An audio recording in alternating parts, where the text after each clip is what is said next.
billion investment, the biggest you've ever had, the biggest of any investment in Nigeria. But even if not true, say, I don't get full capacity yet, do you have to really go that far? Then we got to know that because Tinubu and his supposed nephew, Wale Tinubu, they've already floated another refining, a crude oil refining or refinery in Malta.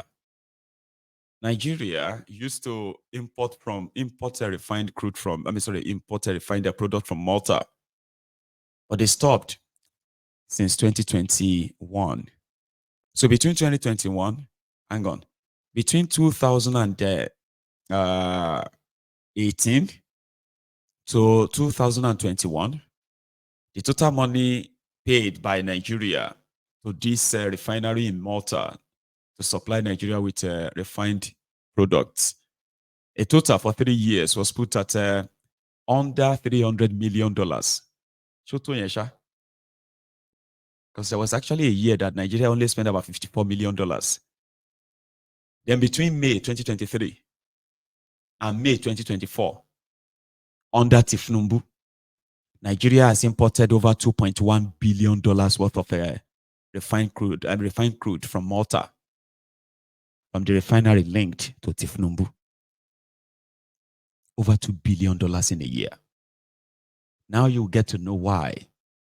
Dangote is a coward, okay? I mean, look at Elon Musk. You may not even like some of his utterances and all of that, right? But come on, you are a billionaire. You have economy of, you're supposed to have the economy of about 2 or 4, even up to 5 African countries combined as an individual. You are supposed to be, a force, but he's just a quota system billionaire. He had no guts to call out Tinubu that stop all this pretense, all of these things that, stop it.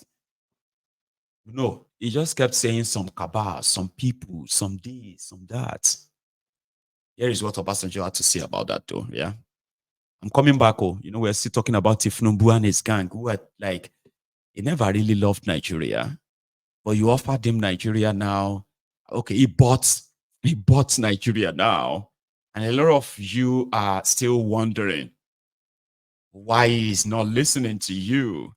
You see, those who are asking him to go and do constitutional conference, they are trying to make him return back to Lagos, because by the end of any constitutional conference, when everybody says, let us go our separate ways, so he would have to leave Abuja and stop being president.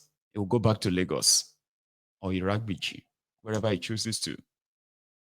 So he won't do that now that he's consolidating all he did in Lagos.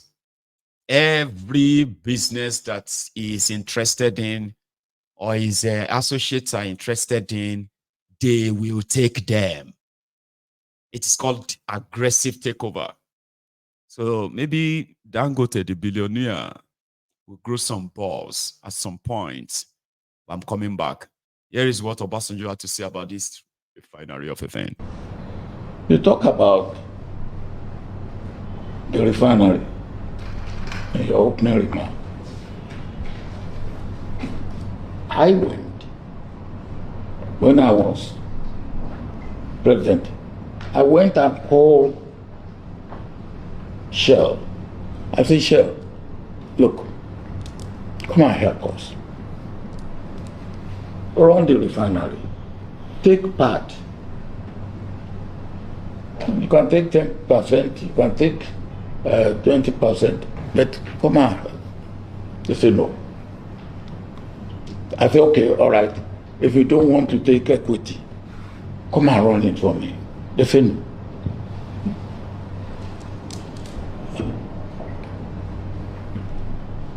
So they left. I then called their head one-on-one. I said, look, sit down with me. Why do you turn down? They gave me 5 reasons. One, they said our refineries are small. I think Port Harcourt is 60,000 barrels a day. No, yeah, and I think that's Port Harcourt. Kaduna is maybe 100. I think Warri is the largest, I think, maybe 120. And they said to me then that, look, refinery is about 250,000 barrels a day. So our refineries are too small. Two, they said, look, even we run our refineries as a service, but we make sure that we do not run it at a loss. But we make substantial part of our profit in the upstream. So, the refinery, if you run it well, you will break even and make a small profit. But if you don't run it well, you will run it at a loss. Three, they say our refinery, the way we have managed it, the way we have serviced it, is not the way that refinery should be serviced. So they don't want to get involved in that. Four, they said to me, the corruption along the refinery, they did not want to get involved in it. When they told me all that, I was completely numb. And then some Nigerians got together. They paid 750 million. I said, God has sent this one. My successor said, return it back. I ran to him and I said, look, you know this is not right. He said, well, NNPC said they can do it. I said, NNPC cannot do it.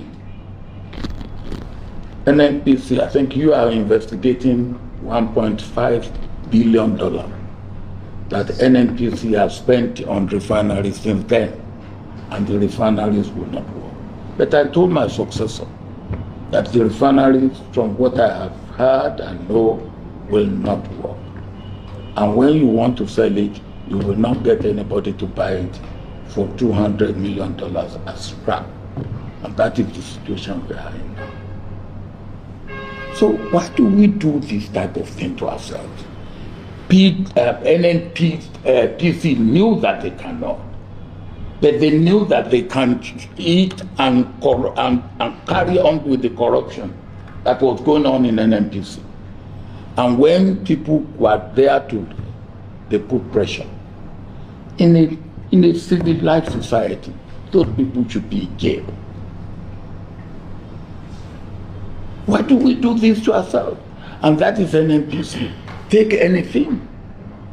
National Shipping Line, the story of it. Nigeria Airways, the story of it. Why do we do this to ourselves? I'm highly disappointed of Nigerian government because the Nigerian government were highly disappointed in them due to foreseen circumstances. Definitely, I'm one of those people are proving people should die in coronavirus is more better than people should die in hungers. Hunger kills more than coronavirus because some people are less privileged. Due to foreseen circumstances that I said it, some people are less privileged, which they are based on daily pay, which are not even based on salaries. But our government thinks that the lockdown is the best solution to coronavirus, and proving it to an extent and to the levels of alacrity that if someone die in coronavirus, it's more efficient to die in hunger, because some people will be at indoor. There's no way to make. You don't have to understand. That's exactly what I wanted to prove out there. You do not have to understand or try to understand why do criminals running Nigeria, why are they doing this to themselves? You see that Obasanjo, Obankparo, is one individual whose personal selfishness ruined some of the good, great stuffs that he orchestrated. No joke. It was this guy who succeeded in establishing what was called the Niger Dock back then. Nigeria was building ship. Yeah, Nigeria used to build ship. And whenever ships across some of these African countries, whenever they had issue, they bring them to Nigeria for servicing. That guy established, Nigerian, Nigeria Airways. For selfishness, greed, same thing. That they have a name for it. There's a name for it. I mean, that just disappeared in my head right now, but don't worry. He had all the chance. In 1979, all because of his, whatever it is, this level of his own selfishness or self-centeredness or short-sightedness, short-sightedness. He decided to go for Shagari, the man that didn't win election. Yeah, but it was backed by the military boys, led by him, Obasanjo. And all that gains, yeah, the military gains of under them, right? It didn't take long before the likes of Shagari launched everything back into the abyss. That forced Bukuari to come out and end the first democratically elected government in Nigeria history. That was the first time that somebody was elected as president of Nigeria, rigged as president of Nigeria. Shagari. Corruption took another stage, hunger, economic destruction. Then Bukuari came, overthrew him. Obasanjo's error. In 2027, I'm sorry, in 2007 rather. No, we are not 2000. We are not in 2027 yet. In 2007, because Obasanjo couldn't get his third term, he decided to throw the entire Nigerians under the bus by picking a terminally ill individual who wasn't interested in anything Nigeria presidency. Obasanjo went and dragged Yaradua, a terminally sick person, and ensured that the worst election, at least for this, what do you call this thing again? Fourth Republic. Fourth Republic, maybe fifth. I don't know. Anyway, since this year democracy started, right? The worst election, Ebe Gubadia. That was the INEC chairman then. He's dead now, I think. Ebe Gubadia. Obasanjo ensured that the result for Yaradua to become the next president, person will not prepare, person will not get any plan, person will not have anything. He was a casino governor. He was one of their worst. The only legacy he had was that he wasn't corrupt. Something they said, like when I say it wasn't corrupt, it means that it wasn't that lavish, but he allowed corrupt people to run things. That Katsina State was one of the poorest states, one of the underdeveloped states in Nigeria. I know some of them will say, no, have you been to Katsina? That's where you have one of the the highest number of out-of-school children, right? The man wanted to go back to Katsina State University to continue as a lecturer after spending 8 years as governor. Obasanjo dragged him. Can't go drag another one. Maybe say that one not even get clue about anything national. It was choosing. In fact, it was nominated by his wife. It was Patience Jonathan that was supposed to be the deputy governor of Bayelsa State. Or Mama Peshe decided to choose her lecturer husband, Jonathan, to be the deputy governor. Alamesia, a thief, got caught, got impeached. Egbere Jonathan was preparing to be governor of Bayelsa State. His posters were everywhere. The deputy governor that became substantive governor, now he wants to contest as governor. Obasanjo dragged him and paired these two together and gave them to Nigeria. Because he was so mad that he couldn't get his third term. When Yaradua came in, all of the Obasanjo's investment on power Yar'Adua said he wanted to probe it, so he stopped it. Obasanjo was building 11 power stations, 11 independent power stations across Nigeria to tackle this power problem. Yar'Adua stopped it. For 3 straight years, they stopped the entire project because they are probing it. The rumor was that Obasanjo spent $16 billion on that power. So on those power plants. And Yar'Adua, be saying Obasanjo bring more. Somebody that has the handover note of Obasanjo that the exact money Obasanjo spent on those 11 power plants was actually $1.7 billion. And they were built. The budget plan was to spend $16 billion. The project was just like about 25% completed. Yar'Adua stopped them for 3 years until he died. That was Obasanjo's choice for Nigeria, vision for the future. He left 4 working refineries. Kudos to him, because the military didn't actually destroy everything as they normally postulate.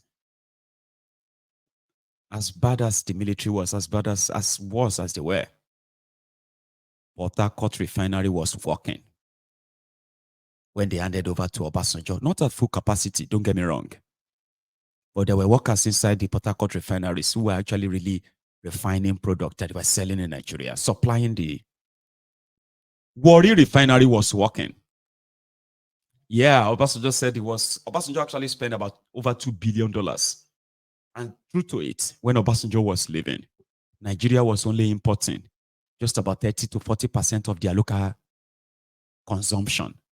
The rest, locally sourced, which was the reason why subsidy that you are hearing today, it wasn't that popular. Then Yar'Adua came, put a stop to all of those, started a probe, got sick, and then he gave amnesty to Niger Delta terrorists. And then that, they believed that, the people didn't know that Yar'Adua did not give Niger Delta terrorists amnesty because he loves peace. No. The Niger Delta terrorists were like almost every day. They've reduced the oil production of Nigeria drastically. Nigeria was losing money so much that giving a party, a tiny bit of that money to the Niger Delta to make them stop, it's not that bad a sacrifice. And that's what he did. Let's give them amnesty. Let's give them money. Let's be giving them money every month. Please don't blow the pipelines again. Please don't kidnap the expatriate again. Please, we'll give you money. You don't have to do anything. Or if you are interested in going to school, right? We can send you to school too. Come, let's send you to school. If you are interested, do you want to go to America? UK? Yeah, come. Just promise that you won't touch the pipelines anymore, okay? Nigeria is losing money. It wasn't because he loved them, no? Then when he died, Egbere Jonathan became the president. And that one kind of moved a little bit closer to Obasanjo. Obasanjo wanted to reassert because Obasanjo is one of those who believe that Nigeria is their baby. Sure you get? It is their baby. As part of the military that stopped the breakup of Nigeria between 1966 and 1979. So they believe that they won Nigeria back. So they are entitled to decide for all of us. Here you get that thing, right? So Obasanjo and his light, especially Obasanjo. So what did he do? He went back to Jonathan and said, listen, what we're going to do now is that, you know what, Yar'Adua, my plan didn't work. So now you are here. What happened now is that in 2015, don't contest again, okay? I've got somebody else that's going to become the president. And who was that? Sule Lamido, the former Jigawa governor. Sule Lamido, a thief. He wasn't just a thief. It runs in the family. All his children, they were thieves, like their father. 2 of them standing trial for looting Jigawa State. That was Obasanjo's choice. Jonathan won't budge. He was the president. So why? I have the right to contest. So he disobeyed Obasanjo. The rest is history. Obasanjo endorsed Bokwari in his place. He endorsed APC, Egbekegbe in their place. In his place.